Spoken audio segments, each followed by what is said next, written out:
The head is like an egg. Forget features for a moment. The head is fundamentally an egg, large and round at the top, representing the skull, and it gets narrower as we go down towards the jaw. Males generally have a thicker jaw, while women have a thinner, more pointy jaw. The egg tilts, turns, and tips in space.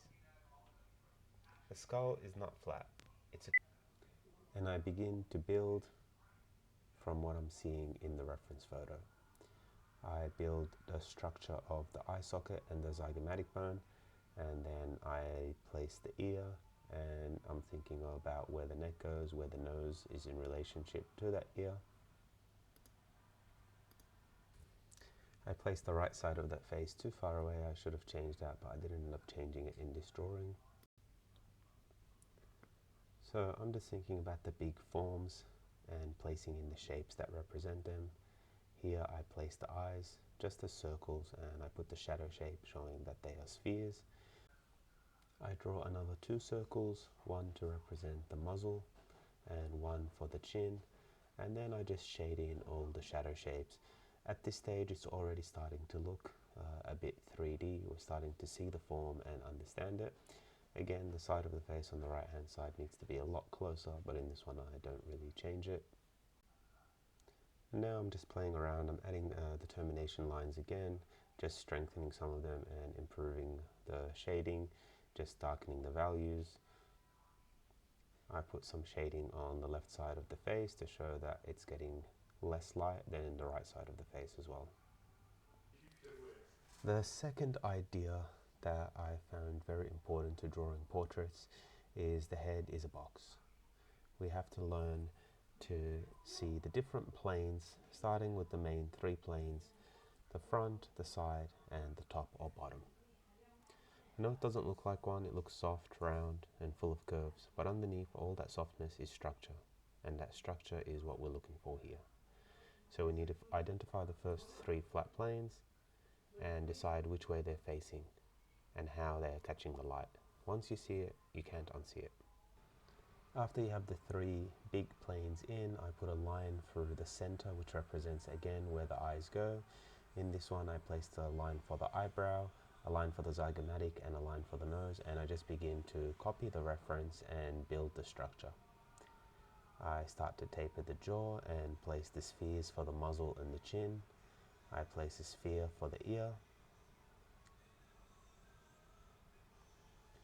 and just start looking at the reference and building the big ideas, just looking for shapes, looking for the angles of the lines, and just building it. In this one I do bring the right side closer to make it look more like the reference, and then I just begin to shade.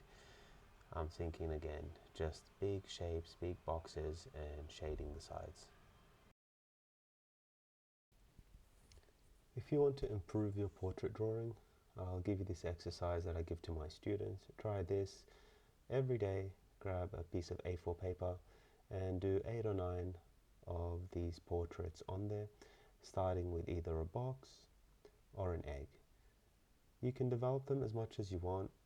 They don't need to all be complete, but it's just about learning to see.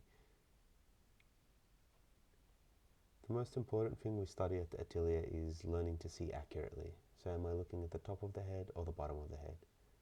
In some instances, in some poses, it is hard to tell, and it requires a bit of training to be able to see. So yeah, do a few pages of these. I normally recommend 30 days, 1 page every day, and it should take you around 15 to 30 minutes. As you'll see here, some of these I do pretty quickly. For this sort of study, I just normally use Pinterest to find portraits. I look for portraits that have one source of lighting, so strong shadows, because they'll be the easiest to draw. The other option is you can set up a mirror and just pose for yourself. So another really great option, because you'll learn a lot more looking from live compared to looking from photos. As I get warmed up, and you'll see as in the last 2 drawings I do on this page, I stop following the ideas as precisely as I did before, so I'm not drawing the whole box or drawing the whole egg. I'm just using the ideas to draw. I start just focusing on the big shapes and just drawing. But for the first few, it's always good to draw the full egg and think of it as an egg. Think about how you would render an egg in that light before going to the other steps, and the same for the box. For the first few, it's important to just draw the box completely and see how much am I seeing of the side plane compared to the front plane. How much of the top plane am I seeing? And for some people, their heads, like let's say, are going to be a little bit more round or a little bit longer or more boxy. So to identify that is going to be a bit harder. And then for some people, it's going to be really easy. They're going to have sharp corners, and you'll be able to identify exactly where the side plane stops and where the front plane starts.